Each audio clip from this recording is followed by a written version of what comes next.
Halo semuanya, saya Koko Kurniawan. Sekarang kita akan bahas tentang recursive function di Golang. Apa itu recursive function? Recursive function itu adalah function yang memanggil dirinya sendiri. Jadi kan kalau kita bikin function, sebenarnya di dalam function kita bisa memanggil function yang lain gitu ya. Nah, kalau function tersebut memanggil function dirinya sendiri, maka itu kita bilang sebagai recursive function. Nah, kadang dalam pekerjaan kita sering menemukan kasus di mana menggunakan recursive function itu lebih mudah dibanding tidak menggunakan recursive function. Jadi, solusinya kadang-kadang lebih enak dikerjakan menggunakan recursive function. Nah, contoh kasusnya yang akan kita coba adalah menyelesaikan menggunakan recursive yang namanya kasus faktorial. Nah, buat teman-teman yang nggak tahu apa itu faktorial, faktorial itu kayak misalnya kita ada input angka di mana hasil faktorial itu adalah dikalikan dari angka tersebut ke angka-angka sebelumnya. Contohnya, kalau saya masukkan 5, maka hasil faktorial itu adalah 5 dikali 4, dikali 3, dikali 2, kali 1. Seperti itu. Nah, kita akan coba buat pakai dua solusi. Solusi pertama kita akan menggunakan for loop, dan solusi kedua kita akan menggunakan recursive function. Oke, solusi pertama kita bahas dulu, yaitu menggunakan looping.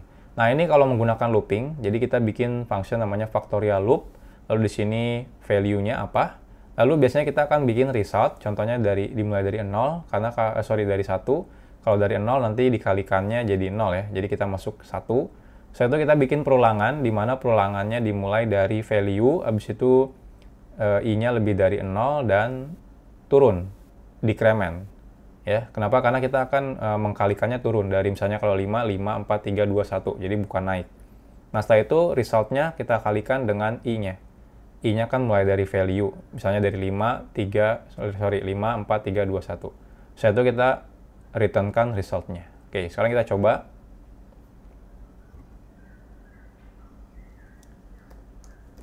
Function recursive.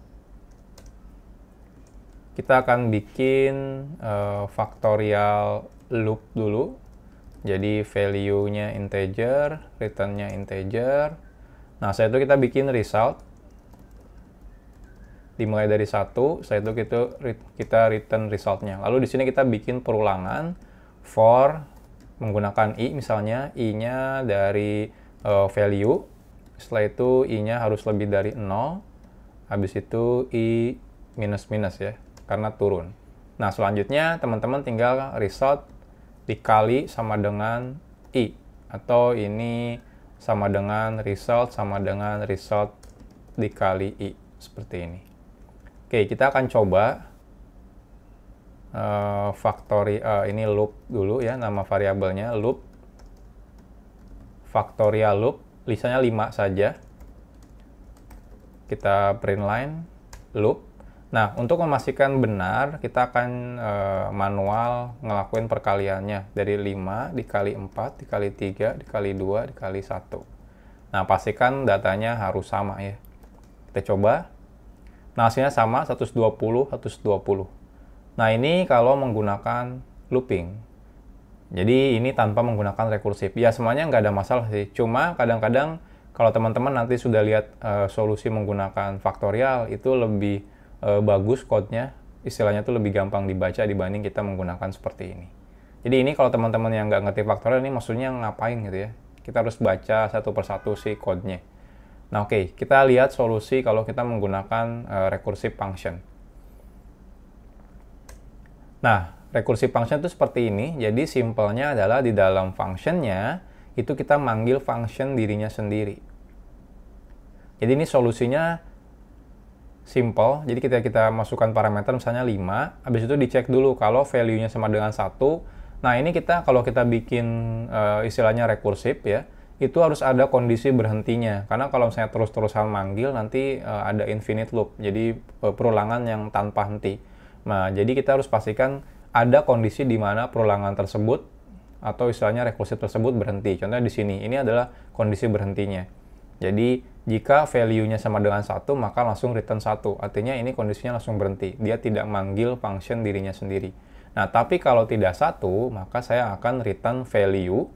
Value ini dikali factorial rekursif lagi. Jadi, dikali si function ini lagi. Cuma parameternya, value-nya saya minus 1. Jadi, kalau saya masukkan 5, Jadi dia akan masuk ke sini, 5 dikali faktorial 4. Lalu dia masuk lagi ke sini, 4 dikali faktorial 3. Habis itu masuk lagi, 3 dikali faktorial 2. Masuk lagi, 2 dikali faktorial 1. Satunya masuk ke sini, langsung berhenti di sini. Return 1. Jadi seakan-akan hasilnya adalah 5 dikali 4 dikali 3 dikali 2 kali 1. Seperti itu. Jadi ini menggunakan rekursif. Nah, kita akan coba buat function faktorial rekursif value. Nah, jadi kita bikin kondisi berhentinya dulu. Kalau value-nya sama dengan 1, kita hentikan dengan cara langsung return 1. Nah, else-nya berarti di sini adalah kondisi yang rekursifnya. Tinggal kita return value-nya. Contohnya kalau inputnya 5, berarti di sini ada 5 dikali, harus dikali sebelumnya kan 4 gitu ya. Berarti kita faktorial rekursif value minus 1. Nah, seperti ini. Jadi ini lebih simple code-nya dibanding menggunakan perulangan seperti ini. Jadi mungkin teman-teman nanti ada beberapa kasus yang lebih mudah penyelesaiannya menggunakan rekursif dibanding tanpa rekursif seperti ini. Oke, kita akan pastikan jadi rekursif sama dengan faktorial rekursif 5. Lalu kita print line rekursif. Nah, ini pastikan hasilnya semuanya sama ya. Kita running, nah lihat, ini 120, 120, 120 sama. Nah, ini kita coba ganti menjadi 10. Menjadi 10. Ini saya komen dulu, karena pasti beda. Kita run. Nah, hasilnya juga sama. Lihat. Ya, jadi nggak ada bedanya. Jadi pastikan teman-teman jangan sampai salah ya kalau bikin rekursif. Jadi kalau misalnya kondisi di sini salah, contohnya teman-teman di sini malah manggil lagi faktorial ini seperti ini. Ini kan berarti nggak ada kondisi berhenti. Nah, ini kalau teman-teman coba running, nah lihat, ini error. Ya, errornya ini nggak mau berhenti, jadi kena infinite loop.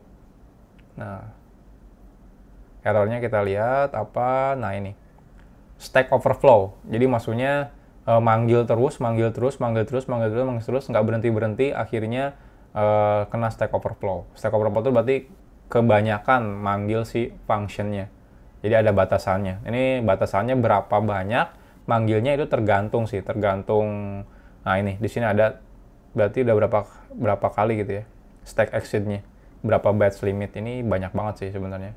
Cuma karena cepat loopingnya, jadi udah mencapai si stack overflow ininya. Jadi hati-hati ketika bikin rekursif juga. Jadi teman-teman harus pastikan ada kondisi berhentinya. Ini return 1 contohnya. Jadi ini recursive function. Jadi di Golang pun kita bisa membuat recursive function. Next, kita akan bahas tentang closure di Golang.